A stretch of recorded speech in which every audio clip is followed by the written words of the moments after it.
क्या होगा अगर 7 साल तक की उम्र का बच्चा किसी भी तरह के इन्फ्लुएंस में आकर के किसी को भी गोली मार देता है, तो क्या उसको हत्या की सजा का जो सबसे बड़ा दंड है, मृत्युदंड यानी फांसी होगी, या आजीवन कारावास होगा, या उसको जाने दिया जाएगा? तो यहां पर बीएनएस की धारा 20 बहुत ही इंपॉर्टेंट रोल अदा करती है और एक टेक्निकल टर्म डॉली इन कैपेक्स को बताने का प्रयास करती है।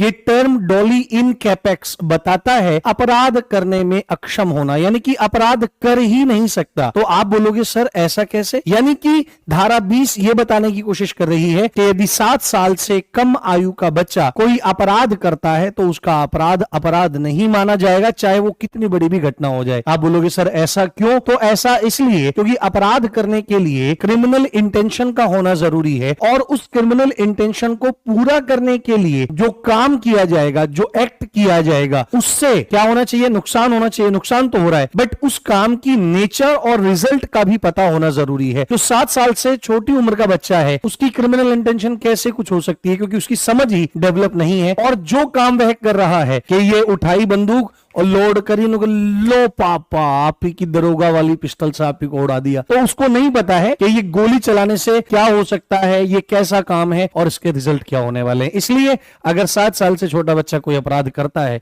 तो उसे किसी भी तरह की कोई सजा नहीं होगी और उसको पूरी तरह से क्षमा कर दिया जाएगा।